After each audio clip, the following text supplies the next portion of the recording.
Selamat datang kembali di Tony FS. Bismillah, Assalamualaikum. Sebuah kisah dari Om Ras. Saingan lapak di pasar Ramadan, guna-guna di tempat usaha yang membuatku hampir mati. Sebelum kita masuk ke selengkapnya, mari kita berdoa dulu. A'udzu bikalimatillahi tammati min Bismillahirrahmanirrahim.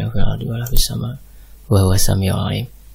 Allahumma sholli ala sayyidina Muhammad sallallahu alaihi wasallam. Ini dia selengkapnya.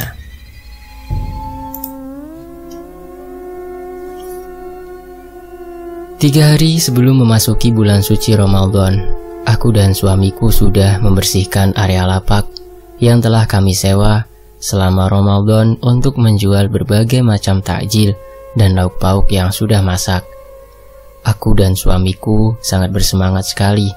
Tak lupa juga kami membuat sebuah meja berukuran 2 meteran untuk tempat daganganku, karena di sana hanya menyewakan tempat saja. Setelah semuanya selesai, aku tersenyum puas menatap meja dan sekitaran lapak yang sudah sangat bersih. Bismillah, semoga jualanku nanti laris manis, ucapku seraya menatap suamiku. Amin, masakanmu enak, jadi pasti nanti banyak yang beli, kata suamiku. Singkat cerita, malam itu kami sudah memulai tarawih pertama di masjid terdekat. Rasanya menyenangkan bisa menyambut bulan suci Ramadan bersama suami tercinta lagi. Meskipun di tahun kedua pernikahan ini kami masih tetap berdua. Hari pertama puasa itu, aku habiskan waktuku untuk berbelanja ke pasar, membeli bahan-bahan untuk membuat kue dan bubur manis. Di hari kedua puasa, aku sibuk berkutat dengan bumbu dan tepung-tepungan di dapur. Rasanya sangat bersemangat, sehingga tak sedikit pun terasa haus dan lapar. Padahal hari itu cuaca di luar sangat panas. Sekitar pukul 2 sore, aku dan suamiku sengaja berangkat lebih awal menuju lapak tempatku berjualan.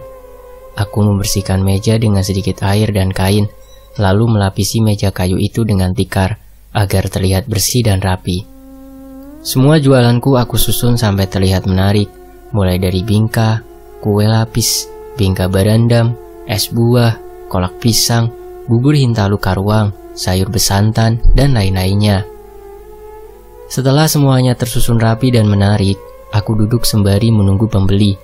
Tidak berapa lama aku duduk, penjual aneka takjil di lapak sebelah kiriku pun datang bersama dengan seorang pemuda yang kemungkinan adalah anaknya.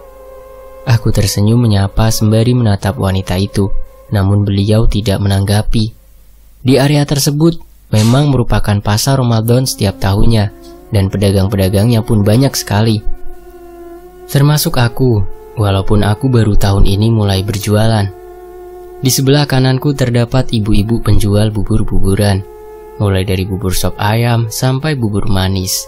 Dan ibu yang ini lumayan ramah kepada sesama pedagang di sekitar situ. Di hari pertamaku berjualan, semuanya berjalan lancar dan sangat baik. Semua jualanku laku, habis tak tersisa. Di hari kedua dan ketiga pun sama. Orang-orang selalu beralih ke lapakku setelah bertanya harga pada ibu-ibu penjual di sebelah kiri yang jualannya sama. Jujur saja aku merasa tidak enak terhadap ibu-ibu itu. Apalagi begitu melihat tatapannya yang seolah-olah tidak suka akan keberadaanku di situ. Bahkan aku pernah beberapa kali mendengar langsung saat beliau menjelek-jelekan jualanku. Aku merasa gak enak sama ibu-ibu yang jualan di lapak kiri, ucapku di suatu malam pada suami. Namun aku enggan untuk menceritakan secara keseluruhan tentang daganganku yang dijelek-jelekan. Gak enak kenapa? Kan rezeki sudah diatur sama Allah. Aku menghela nafas panjang. Apa yang dikatakan suamiku memang benar. Karena nyatanya, tak peduli seberapa keras ibu itu menjelek-jelekan daganganku, tapi orang-orang tetap banyak yang memilih berbelanja di tempatku. Malam itu merupakan malam ke-7 Ramadan. Dan di malam itu anehnya aku mulai merasakan ada sesuatu yang tidak biasa. Mulai dari aku dan suami yang bermimpi aneh. Rumah kami yang biasanya adem kini mendadak gerah dan panas. Bahkan kipas angin pun sampai kuhidupkan semuanya. Namun rasa gerah itu tak kunjung mereda. Pada pukul 3 dini hari, aku bangun dan mulai mempersiapkan makanan untuk sahur. Tiba-tiba saja aku mendengar suara kretekan di atas atap, mirip seperti langkah puluhan tikus yang berlarian. Bulu kuduku juga langsung merinding seketika. Entah apa itu tadi, dan anehnya suara itu hanya terdengar sekali. Ketika anak-anak mulai bakarakan atau membangunkan orang sahur berkeliling desa, biasanya membawa kentongan atau salon kecil, dan tidak jarang ada beberapa anak-anak yang membawa panci beserta alat masak lainnya yang sudah tak terpakai untuk dijadikan sebagai alat musik seadanya untuk mengiringi teriakan sahur yang bernada. Nah, saat itu, sahur, sahur, duk duk duk duk duk, wush, brak. Saat itu baskom kecil yang kuletakkan di atas kompor tiba-tiba saja jatuh, membuat ikan yang baru aku kasih bumbu malah berserakan di lantai. "Kenapa?" tanya suamiku yang baru saja muncul. "Ini ikannya jatuh."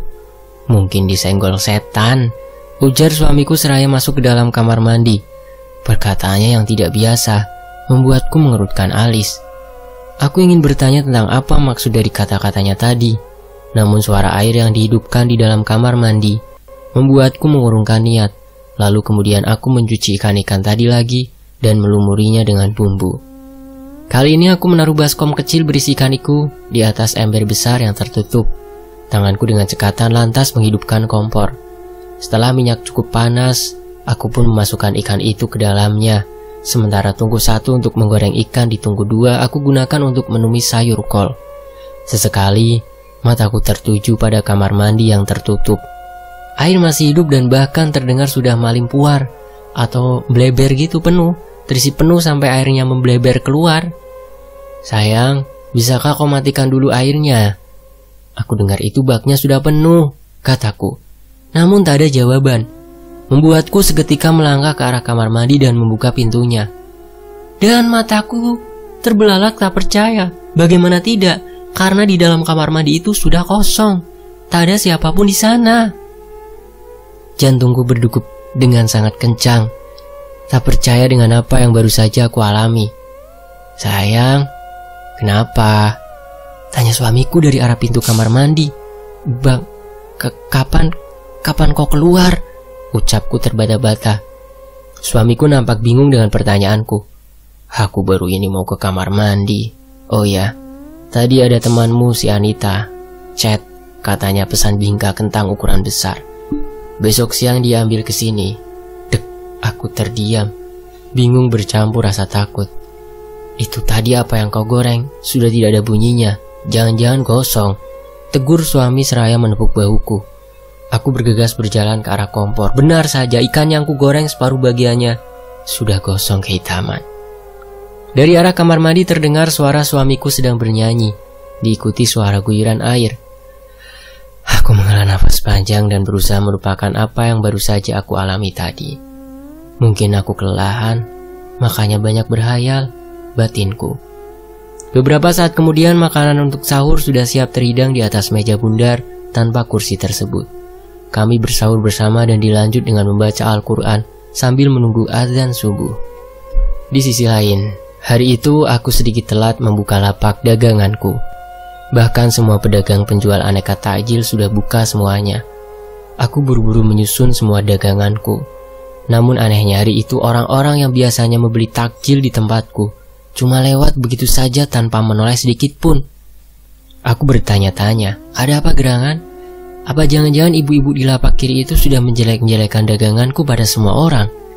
Dan apa iya semua orang percaya begitu saja? Sampai malam, daganganku tak ada satupun yang terjual. Rasanya sedih. Tapi mau bagaimana? Rezeki belum datang. Kamu gak pulang? Sudah hampir isya.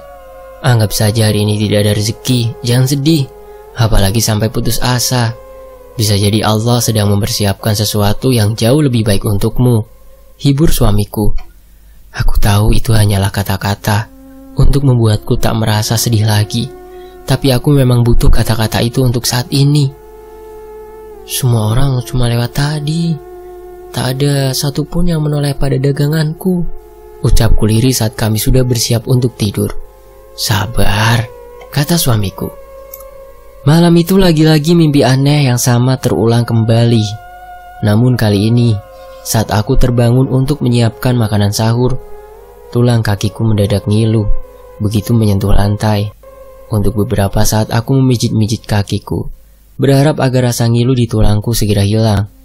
Tapi ngilu pada tulangku tak juga hilang, malah semakin bertambah. Sakit ya? Tanya suamiku seraya meraih kakiku dan mulai memijitnya. Sahur, sahur, duk duk duk duk duk. Suara anak-anak yang melewati di depan rumah membuatku bergegas menarik kakiku. Lalu dengan sedikit menyeretnya, aku berjalan ke dapur untuk memasak. Sekitar beberapa menit aku berada di dapur. Suamiku menyusul. Di tangannya ada toples obat. "Nih, minum dulu obatnya," ucapnya lembut seraya memberikan obat sakit tulang itu padaku. Krek. Sudah ku minum. Saat masakanku sudah siap, obat itu baru mulai bekerja. Sakit pada tulangku berangsur-angsur hilang. "Alhamdulillah sakitnya sudah hilang," ucapku. "Alhamdulillah." Sementara itu di sisi lain, sekitar pukul 9 pagi, aku mulai merasakan sakit lagi pada tulang kakiku. Rasanya semakin ngilu, bahkan tergesek sedikit saja. Sakitnya luar biasa. "Sakit lagi ya?" "Iya, sakit sekali ngilu," jawabku meringis. "Ya sudah, kamu buka puasa saja, minum obatnya lagi. Gak tega aku lihat kamu kesakitan begini," kata suamiku. Aku menghela nafas. Rasanya sayang sekali kalau aku harus membatalkan puasa. Tapi di lain sisi, aku sudah benar-benar tidak tahan dengan rasa sakit dan ngilu yang teramat sangat di tulangku ini. Akhirnya aku terpaksa batal puasa agar bisa meminum obat itu lagi. Kali ini efek obatnya terasa agak lama, baru terasa, sampai-sampai aku harus meminumnya sebanyak 2 kali. Hari itu aku bisa memasak untuk jualanku dengan rasa yang sempurna, tidak hambar atau asin. Namun anehnya, hari itu pun sama seperti hari kemarin. Tak ada satupun yang melirik daganganku. Dan itu membuatku berpikiran untuk menyapa dan menawari orang-orang yang lewat di depan lapakku. "Kuenya bu, ada bingka barandam, bingka kentang, serimuka lapis." Si ibu-ibu itu cuma melirik sekilas, lalu menggeleng sambil tersenyum. Dan itu terus berulang sampai kesekian kalinya. Saat sudah waktunya pulang bagi pedagang pasar Ramadan di sana, si ibu penjual bubur di lapak sebelah kanan menghampiriku dengan membawa 2 bungkus bubur. "Ini untuk buka puasa," ucapnya sambil tersenyum ramah. "Terima kasih bu," balasku seraya bergegas membungkuskan kue bingka dan serimuka untuk ibu tersebut. Saat kami berdua mengobrol, mataku sempat melirik kepada ibu-ibu yang berada di lapak kiriku. Wajahnya masam dan terlihat sinis menatap kami. Saat semua pedagang di sana sudah pulang, aku dan suamiku lagi-lagi terpaksa buka puasa di situ. Karena aku masih menunggu datangnya pembeli. Ketika akan menutup jualanku, sakit tulang kakiku mendadak kambuh lagi. Rasa ngilunya bercampur dengan rasa perih yang teramat sangat, membuatku tak kuasa menahan tangisku lagi. Aku terisak dalam pelukan suamiku. "Sakit sekali," rengekku. "Kamu tunggu di sini sebentar ya. Aku mau cari obat dulu ke warung. Semoga masih ada yang buka." Sebelum pergi, suamiku kembali menatap ke arahku. Aku tahu ia tidak tega meninggalkanku di sini sendirian dengan keadaan seperti itu. Cukup lama aku menunggu dengan rasa sakit pada tulangku yang kian menyiksa. Akhirnya suamiku pun datang. Melihat plastik kecil yang ia bawa, aku menghela nafas lega. Akhirnya kesakitan itu akan berakhir. Tanpa pikir panjang, aku lantas meneguk 2 pasang obat sakit tulang itu sekaligus, berharap agar sakit tulangku segera hilang. Namun walau sudah setengah jam berlalu, rasa sakit itu tak juga hilang. Padahal efek obatnya sudah membuatku mengantuk. "Masih sakit?" tanya suami saat melihatku hendak meminum obat itu lagi. "Masih." "Mungkin belum bereaksi saja. Jangan diminum lagi obatnya," ujarnya seraya mencegah tanganku yang sudah siap-siap memasukkan obat ke dalam mulut. Sekitar pukul 9 malam kami baru sampai di rumah. Tubuh rasanya letih, getar-getar. Efek obat yang kebanyakan ditambah pikiran yang kacau karena daganganku tak ada yang laku satupun. Astagfirullah. "Kalau masih sakit sebaiknya besok kamu gak usah jualan dulu ya." "Kalau aku gak jualan nanti rugi. Siapa tahu besok rezekiku banyak. Lagi pula kalau di rumah saja rasanya bosan juga. Kamu kan gak selalu ada di rumah." "Maaf ya." "Gak apa-apa." Aku mencoba untuk memejamkan mata. Namun anehnya, aku tidak bisa tidur. meskipun rasanya sangat mengantuk. Iseng-iseng aku membuka handphone, membuka aplikasi novel. Tapi saat lagi asyik-asyiknya membaca, tiba-tiba terdengar suara letupan dari arah belakang rumah yang membuatku kaget. Aduh, itu anak-anak masih main petasan, padahal sudah tengah malam begini. Aku lalu beranjak dari tempat tidur, bermaksud untuk menegur anak-anak itu. Tapi saat jendela dapur terbuka, aku tidak melihat ada siapapun di sana. Bahkan bekas petasan pun tidak ada. Kemana perginya anak-anak itu? Ketika aku akan menutup kembali jendela tersebut, sayup-sayup aku mendengar suara rintihan dari arah kamar mandi. Aku terdiam untuk beberapa saat untuk memastikan apa yang baru saja ku dengar. Tapi suara itu menghilang dan hanya terdengar sekali. Tling, suara notifikasi chat. Aku membukanya dan ada nomor baru yang mengirimkan pesan suara padaku. Saat aku dengarkan isi pesan suara tersebut, aku tidak mengerti apa yang orang itu katakan, karena isinya hanya terdengar seperti suara orang yang sedang berpantun dengan isi yang aneh. Ini siapa ya? Namun nomorku langsung diblokir oleh orang itu. Prang! Sebuah gelas yang berisi minyak bekas terjatuh dari meja kompor. Padahal tidak ada angin ataupun sesuatu yang menyenggol gelas tersebut. Merasa keadaan semakin aneh, aku lantas berlari keluar. Cepat-cepat aku tutup pintu kamar. Suamiku masih tidur sambil memeluk guling. Namun aku rasa ada yang aneh pada guling itu. Bagian atas dan bawahnya diikat seperti pocong. Padahal seingatku, aku tidak punya guling seperti itu. Seret. Saat suamiku berbalik dan melepaskan guling tersebut, dalam penglihatanku dari guling itu mendadak keluar wajah hitam dengan bola mata yang putih dan menatapku. Ya Allah! Teriakku menjerit sejadi-jadinya. Suamiku yang terbangun karena kaget langsung memeluk dan menenangkan aku. Gulingnya tadi jadi pocong. Pocong apa? Aku gak ngerti. Ini memang guling sayang, bukan pocong. Setelah agak sedikit tenang, suamiku menyuruhku untuk tidur. Sementara dia duduk dan menungguiku di dekat kasur. Sahur, sahur, duk duk duk duk duk. Riuh suara anak-anak muda yang sedang bergerakan lewat di depan rumah membuat Wati terbangun. Ia melihat ke sekeliling, namun rupanya Rahman, suami dari Wati, sudah tidak ada di dalam kamar. Wati pun berjalan keluar kamar dan mendapati suaminya tengah memasak di dapur sambil mendengarkan ceramah yang diputar di YouTube. Sayang, sudah bangun ya? Aku sengaja gak bangunin kamu tadi. Habisnya kulihat tidurmu nyenyak sekali. Aku mimpi buruk lagi. Kata orang kalau mimpi buruk itu harus ditalak saat kamu BAB, biar mimpinya gak jadi kenyataan, kata Rahman setengah bergurau. Tapi aku menanggapinya dengan serius dan mempraktekkan apa yang dikatakan suamiku setelah. Memang tidak masuk akal, tapi aku benar-benar tidak ingin mimpi buruk itu menjadi kenyataan dan akan melakukan apapun untuk mencegahnya. Bagaimana kakimu? Apa masih sakit? Sudah tidak sesakit sebelumnya, tapi ngilunya masih ada. Nanti setelah makan kamu minum lagi saja obatnya. Pagi harinya sekitar jam 10-an, Wati memeriksa kue-kue yang akan ia jual lagi nantinya. Namun hampir semua kue-kue itu basi dan berlendir. Ya Allah, semuanya sudah basi. Apa aku berhenti saja ya berjualan di pasar Ramadan? Gumamnya. Akhirnya hari itu ia tak pergi berjualan dan hanya menghabiskan waktunya untuk membaca cerita di beberapa aplikasi. Hingga beberapa saat kemudian, sebuah pesan chat dari Ria, temannya masuk. Wajah Wati seketika berseri-seri melihat isi chat tersebut. Alhamdulillah, ucapnya. Wati bergegas menelpon suaminya untuk minta diantarkan berbelanja ke pasar membeli bahan-bahan yang dia butuhkan. Halo, Assalamualaikum sayang. Tadi Ria chat, katanya mau pesan 10 loyang bolu, ayam bumbu ungkep, dan jengkol balado. Jadi hari ini, aku mau beli bahan-bahannya dulu, karena uang mukanya udah dia transfer. Ujar Wati penuh semangat. Alhamdulillah. Di sisi lain, Wati menunggu kedatangan suaminya dengan wajah yang berseri-seri bahagia. Akan tetapi saat suaminya baru sampai, Wati mulai merasakan mual dan pusing.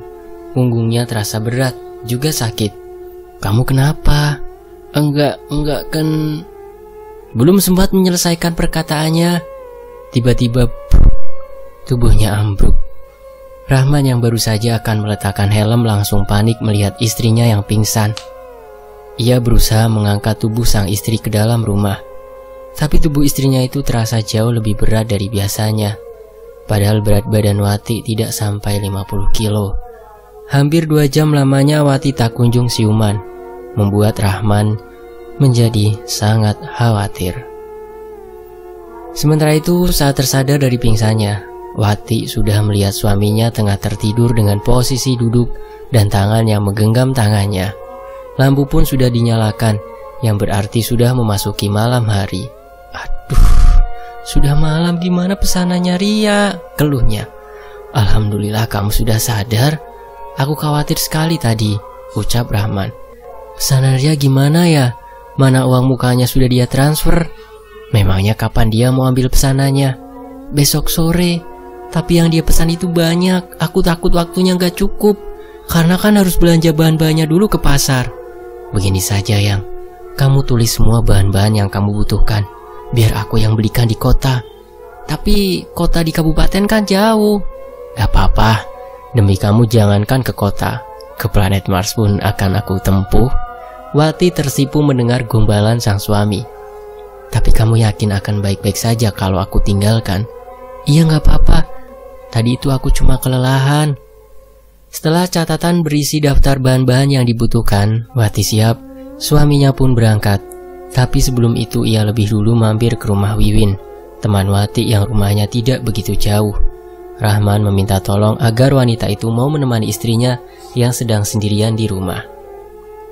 Sementara itu di sisi lain, bau gosong bulu atau rambut yang dibakar menyeruak di dalam ruangan tersebut. Wiwin terlihat terganggu dengan bau itu, sehingga membuatnya keluar untuk memeriksa ada apa gerangan di luar rumah. Apa para maling ayam masih beroperasi di bulan puasa ini? Gumamnya setelah berada di luar rumah Wati. Beberapa saat ia menengok kiri dan kanan, tapi tak ada satupun orang-orang di luar. Maklumlah saat itu orang-orang lagi pada tarawih, jadi jalanan nampak lengang dan sunyi. Itu hantu, Win, ujar Wati yang entah bagaimana dengan tiba-tiba saja sudah berada di belakang Wiwin. Ih, kamu nih macam-macam saja. Setan itu dikurung pada bulan puasa begini, Ti. Masa? Kok aku enggak? Bah, teriak Wiwin langsung lari tunggang langgang meninggalkan rumah Wati dengan pintu yang masih terbuka. Win! Wati menutup pintu rumah dan menguncinya. Perasaannya agak lain saat itu. Padahal biasanya ia juga tinggal sendirian di rumah kalau Rahman sedang pergi. Tapi akhir-akhir ini, suasana rumah itu berbeda dari sebelumnya. Rasanya asing, dan selalu terasa ada seseorang yang memperhatikannya dari sudut ruang paling gelap. Wati memutar musik dengan cukup keras di handphone dan menutupi seluruh tubuhnya dengan selimut. Duk, duk, duk, suara benda berjatuhan dari arah luar kamar. Diikuti suara petasan yang meletup di area samping rumah. Dan di saat-saat seperti itu jugalah perutnya mendadak mulas dan terasa sangat ingin BAB. Akhirnya mau tak mau Wati terpaksa harus keluar kamar dan berjalan pelan menuju WC. Namun saat ia sudah jongkok, tiba-tiba terdengar suara gedoran dari dinding belakang WC yang memang hanya terbuat dari seng. Wati memejamkan matanya, lantas segera cepat-cepat menyelesaikan panggilan alam tersebut. Tanpa berkata apa-apa, ia berlari ke dalam kamarnya dan mengunci pintu rapat-rapat. Tapi suara itu kembali terdengar lagi. Dengan tangan yang gemetar, Wati berusaha menelpon suaminya yang kemungkinan sekarang sudah berada di kota. Tut, tut.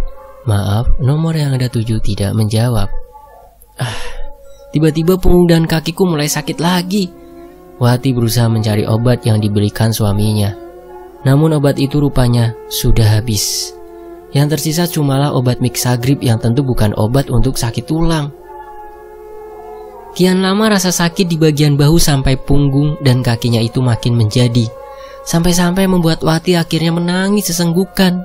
Ya Allah, sakit sekali, ucapnya di sela isak tangis. Sekitar pukul 10 lebih suara motor milik Rahman terdengar berhenti di depan rumah. Wati yang masih kesakitan itu berusaha untuk membukakan pintu. Jalannya nampak sempoyongan dan pincang. Ya Tuhan, kakimu sakit lagi kah? Iya, sekarang sakitnya malah bertambah di bagian bahu punggung. Rasanya berat dan sakit. Dengan cepat Rahman memasukkan barang belanjaannya ke dalam rumah. Lalu ia meminta izin istrinya untuk pergi mencari obat ke toko obat terdekat. "Jangan lama-lama ya, aku takut," ujar Wati. Wati duduk di teras rumah sambil menunggu suaminya pulang dari warung. Terlihat ada sekelompok anak remaja 17 tahunan tengah berjalan kaki lewat di depan rumah, sambil sesekali terdengar candaan antara sekawanan remaja tersebut. Namun ketika mereka sudah jauh, suasana sunyi kembali lagi. Angin dingin yang berhembus terasa lain, membuat Wati seketika merinding. Suara sayup-sayup orang berpantun mulai terdengar lagi. Kali ini benar-benar membuatnya sangat ketakutan. Apalagi begitu ia melihat seseorang berdiri di seberang jalan rumahnya dengan mengenakan baju hitam panjang mirip mukena terusan. Jantungnya mulai berdegup tak karuan. Takut untuk berada di luar, namun ia juga takut untuk masuk ke dalam rumah. Ia menelan ludahnya yang terasa kering. Sosok yang mengenakan baju mirip mukena itu terus menatapnya dari arah seberang jalan. Tak bergeming sedikit pun dari tempatnya berdiri. Tapi ketika sebuah cahaya lampu motor yang melintasi menyinari jalanan remang-remang itu, anehnya, sosok yang tadi berdiri di sana hilang sekedip mata. Tentu itu bukan manusia, pikir Wati. Wati menundukkan wajah.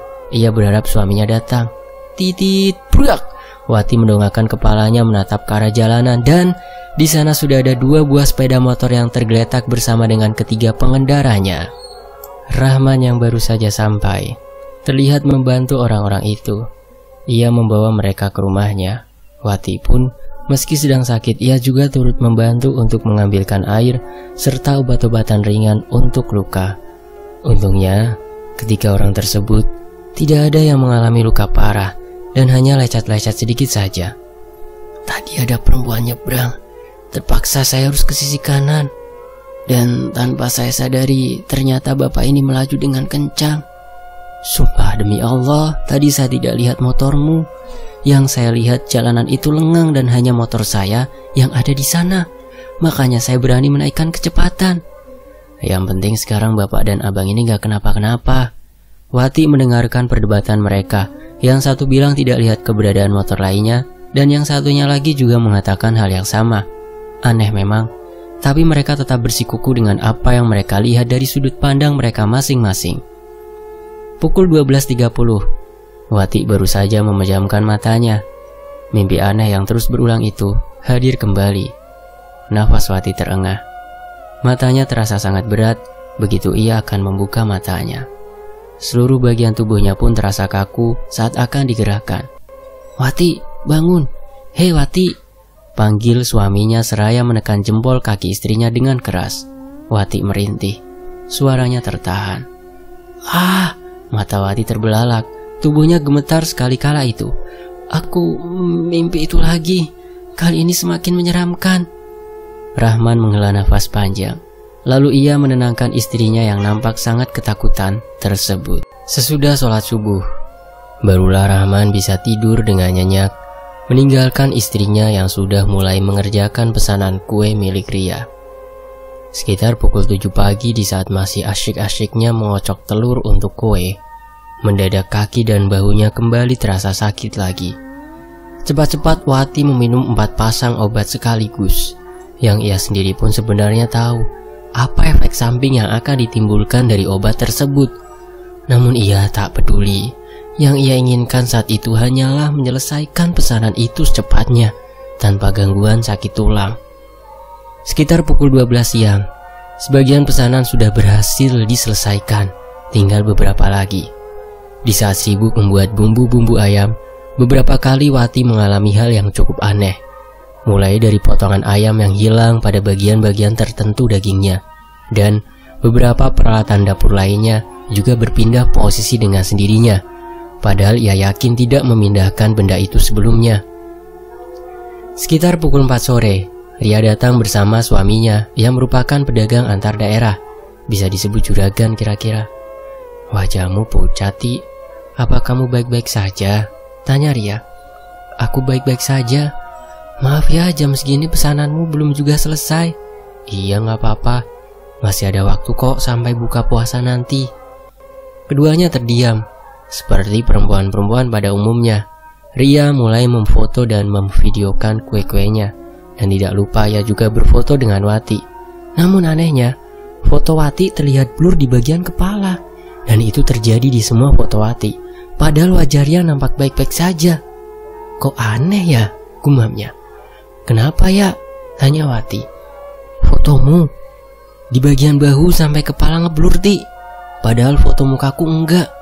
Biasalah itu, kena cahaya mungkin, atau karena aku yang gak bisa diam. Ria pun mengangguk. Ti, rumahmu rasanya sekarang agak panas ya? Iya, padahal biasanya gak gini, Ri. Coba deh kamu baca ini, ujar Ria seraya menunjukkan artikel yang membahas tentang rumah yang terkena gangguan jin. Apa ini? Memangnya kamu gak ngerasain sesuatu yang aneh gitu? Aku yang baru saja masuk ke rumahmu saja bisa merasakannya, Ti. Wati terdiam. Suamiku sudah cerita sama kamu ya? Ria mengerutkan alisnya lalu menggeleng. Rahman gak ada cerita apa-apa, Ti. Kamu jangan salah paham. Wati tersenyum. Ia membenarkan raut wajahnya yang tadi tiba-tiba saja berubah sinis. Nanti kalau kamu ada perlu apa-apa, kamu bisa hubungi aku ya, Ti. Mungkin aku dan suamiku bisa bantu kalian. Wati tersenyum mengangguk. Pesanan terakhir itu sudah selesai. Setelah membayar sisanya, Ria bersama suaminya pun pulang dengan membawa semua pesanan mereka yang diletakkan di belakang box mobil pick-up-nya. Alhamdulillah, dikasih lebih sama mereka, ujar Wati menunjukkan lembaran-lembaran uang yang lumayan tebal. Malam itu karena kelelahan, Wati tertidur lebih awal. Bahkan ia tak sempat sholat maghrib dan isya.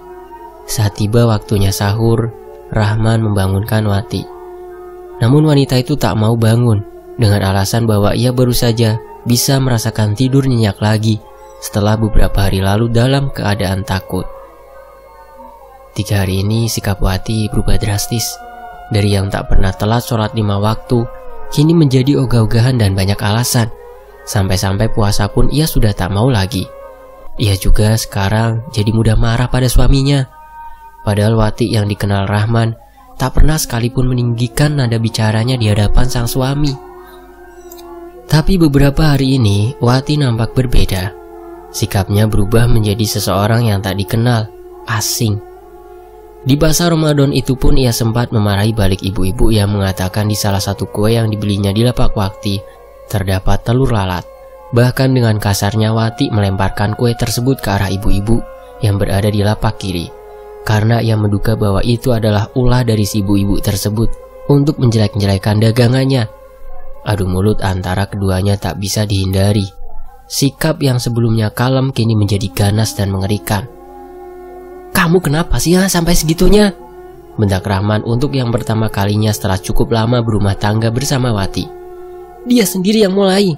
Dia menjelek-jelekkan daganganku, dan aku hanya memberi pelajaran buat mulutnya yang busuk itu. Apa aku salah? Caramu yang salah. Kan bisa kamu bilang baik-baik. Atau kalau nggak ya berhenti saja berjualan di situ daripada nyari masalah dan ribut sama orang. Wati mendengus kesal mendengar ucapan suaminya yang ia anggap terlalu membela orang lain tersebut. Sebelum tidur Wati meminum obat sakit tulang lagi, namun kali ini dengan jumlah yang sangat banyak. Hingga dalam beberapa saat saja ia sudah kehilangan kesadaran. Untungnya saat ia masuk ke dalam kamar, pintunya tidak ia kunci, sehingga Rahman tidak terlambat untuk memberikan pertolongan pertama pada istrinya. Ia meminumkan Wati dengan air kelapa sisa yang ada di dalam kulkas. Namun Wati tak kunjung sadarkan diri, sehingga mengharuskannya Rahman untuk meminta bantuan pada orang lain. Halo, Ria, assalamualaikum. Ini istriku sepertinya overdosis obat. Aku mau minta tolong kalian untuk membawanya ke klinik, ujar Rahman dengan suara yang bergetar. Tidak berapa lama kemudian Ria bersama suaminya datang dengan mobil pribadinya. Mereka membantu mengangkat tubuh Wati yang terasa sangat berat. Bahkan bertiga yang mengangkatnya masih kewalahan. Namun itu bukan masalah yang berarti bagi mereka. Yang sangat penting saat itu adalah untuk tiba di klinik atau ke rumah sakit dengan tepat waktu. Suami Ria terlihat menenangkan Rahman yang tak henti-hentinya menangis sambil menyebut nama istrinya. Sementara Ria memberikan 2 gelas kopi dan teh hangat untuk mereka bertiga. Memangnya ada apa? Sampai-sampai Wati seperti itu? Tanya Ria pelan. Dia marah padaku, Ri, jawab Rahman singkat. Beruntunglah Wati gak kenapa-kenapa, ya Tuhan. Telapak tanganku sampai berkeringat saking khawatir dan paniknya, ujar Ria sembari menghela napas lega. Setelah keadaan sudah jauh lebih tenang, Ria mulai menanyakan apa penyebab Wati marah sampai membuat dirinya dalam berbahaya pada Rahman. Rahman pun mau tak mau, ia mulai menceritakan apa yang terjadi dari awal sampai pada istrinya yang overdosis obat. Nah, kan betul dugaanku itu. Coba kamu lihat ini. Semua foto-foto barunya yang kuambil hari itu blur, dan anehnya yang blur cuma di bagian bau dan kepala. Nah ini, kalau seperti ini blurnya nampak biasa saja kan? Tapi coba kita zoom, di bagian yang blur ini mirip seperti tangan seorang kan? Ujar Ria menunjukkan foto-foto itu pada Rahman. Rahman mengamati gambar itu, dan alisnya seketika mengerut begitu melihat bentuk tangan yang terdapat di foto istrinya. Ya Allah, apa ini? Kurasa istrimu kena guna-guna atau santet dan semacamnya. Apa kalian pernah bermasalah sama orang? Rahmat dengan cepat menggeleng. Kurasa tidak. Kau tahu sendiri sifat istriku bagaimana kan? Hanya akhir-akhir ini saja dia berubah jadi kasar dan seenaknya. Ria menghela nafas. Ia menatap suaminya. Temanmu yang waktu itu apa mungkin bisa membantu Wati? Tanya Ria masih lekat menatap sang suami. Yang mana? Itu yang waktu itu kita ketemu di Sampit. Dia yang bantuin kita nyari penjual kelapa. Biasanya dijual borongan itu di kampung temannya itu. Nah, masa kamu lupa sih? Aduh, mana ya, aku juga lupa namanya. Oh iya ya, aku singkat, si Rudi. Sebentar, coba aku telepon dulu ya. Ria mengangguk.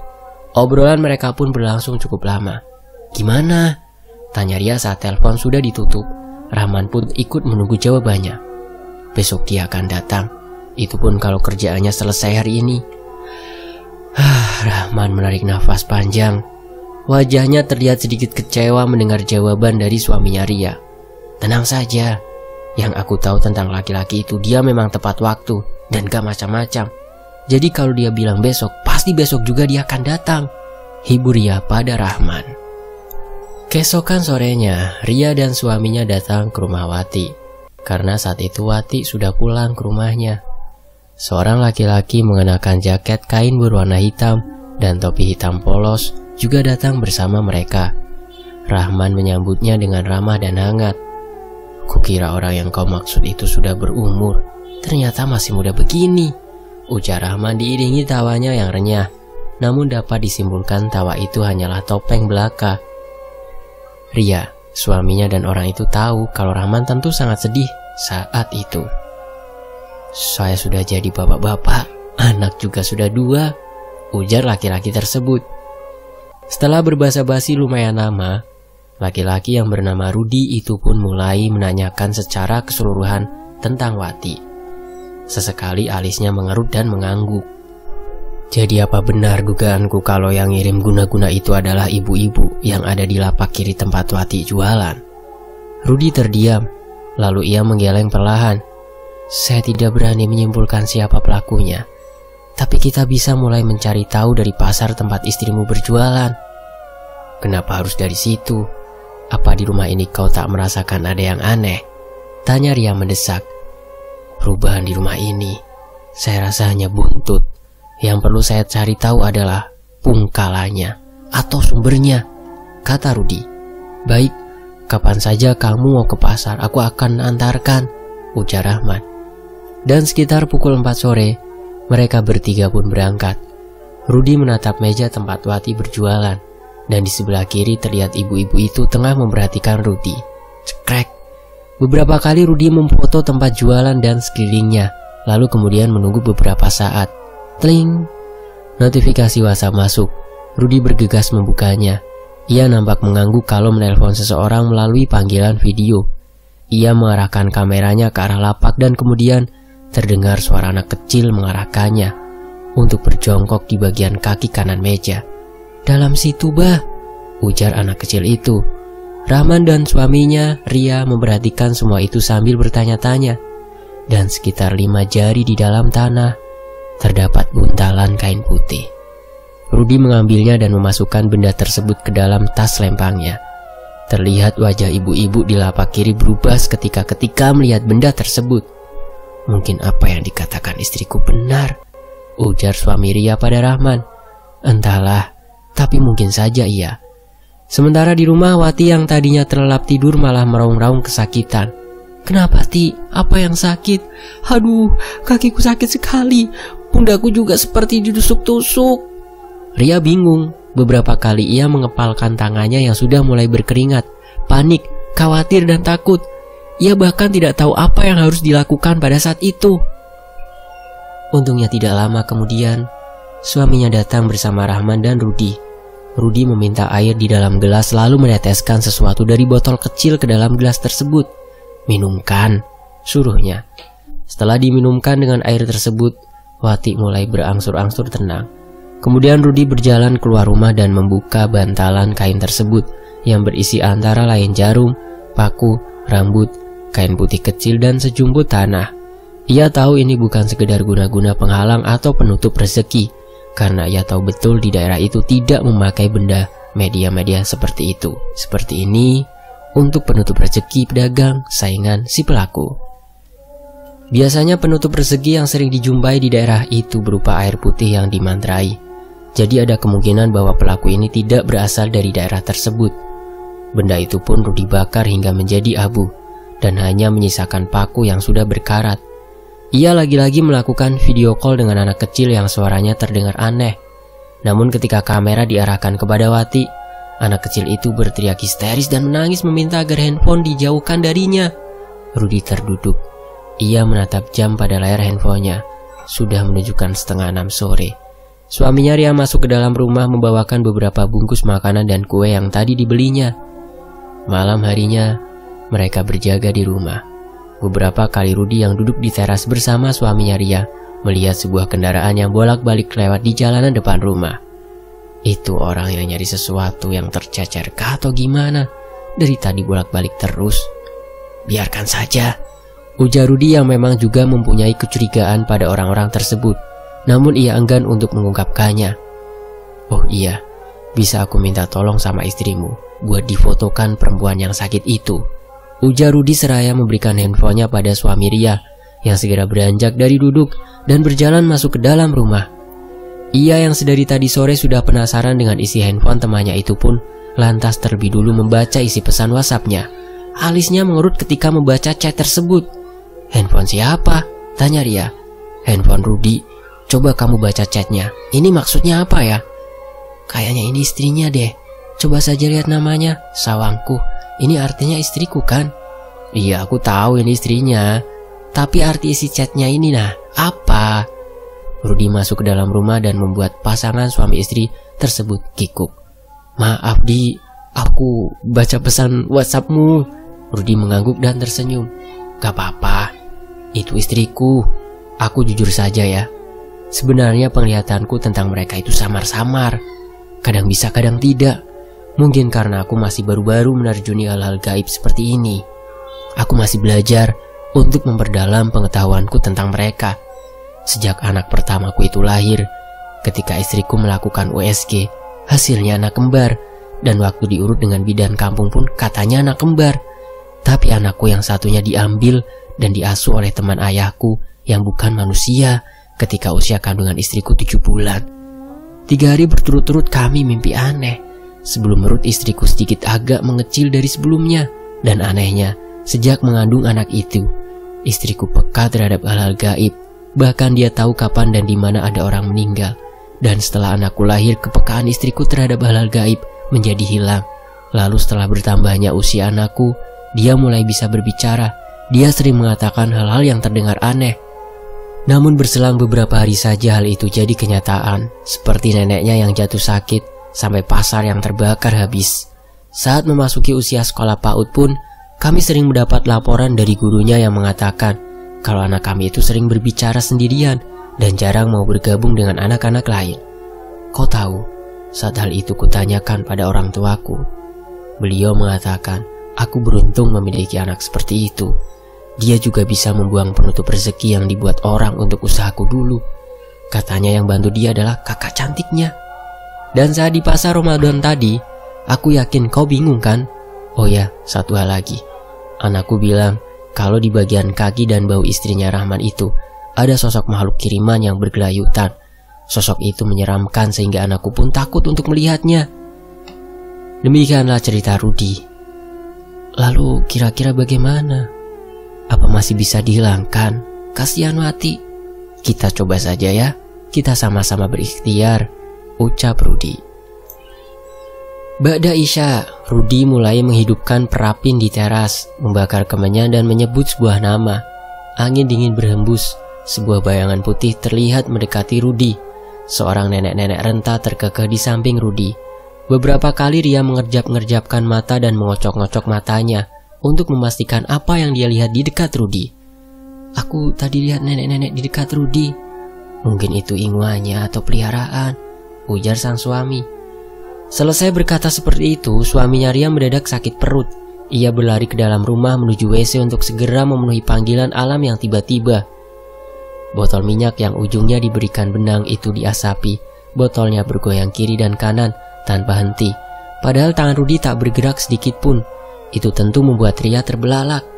"Stop," ujar Rudi. Dan minyak tersebut langsung berhenti bergerak dengan seketika. Rudi menuangkan minyak tersebut ke dalam ember kecil, lalu membawanya masuk ke dalam rumah. Memberikan air tersebut pada Rahman untuk diusapkan di bagian bahu, punggung hingga kaki. Dan setelah itu terdengar suara kejar-kejaran di atas atap rumah. Suaranya jelas sekali, mirip ringkikan hewan dan geraman kucing besar yang membuat merinding suami Ria yang masih berada di dalam WC. Juga tak kalah kagetnya ketika suara benturan keras pada dinding seng WC yang membuatnya segera menyudahi BAB-nya. Air dalam ember itu juga disiramkan mengelilingi rumah yang ditinggali Rahman dan Wati. Setelahnya Rudi mengambil wudhu dan melakukan sholat. Teman-teman tahu nggak siapa Rudi itu? Rudi ini ya Om Ras, penulis kisah ini. Sekitar beberapa saat kemudian, suasana di dalam rumah itu mulai normal kembali. Kalau bisa istrimu suruh berhenti saja berjualan di lapak itu.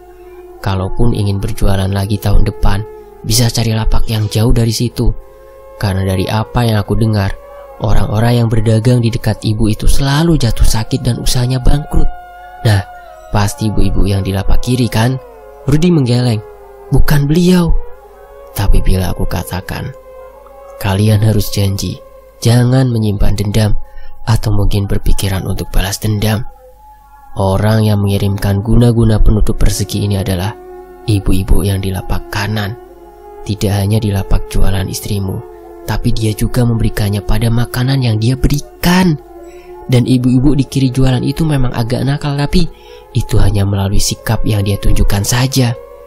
Rahman terdiam. Memang benar, ibu-ibu itu pernah beberapa kali memberikan makanan, tapi sikapnya yang lembut dan baik membuat Rahman bahkan Wati sekalipun tidak menaruh curiga padanya. Dan beberapa hari setelah malam itu, keadaan Wati sudah sehat dan normal kembali. Alhamdulillah. Sakit tulang-tulangnya pun sudah hilang dan tidak pernah kambuh lagi. Hingga saat ini, hubungan pertemanan antara mereka semua masih terus berjalan. Dan pengalaman mereka semoga bisa dijadikan pelajaran buat teman-teman yang menyimak kisah ini di sini. Dan tentunya saya sendiri ya, sebagai yang bacain kisah ini. Dan kisah ini pun selesai. Saya pamit. Terima kasih Om Ras, terima kasih teman-teman. Wassalamualaikum warahmatullahi wabarakatuh. Sampai jumpa di kisah lainnya, hanya di Tony FS. Alhamdulillahirobbilalamin.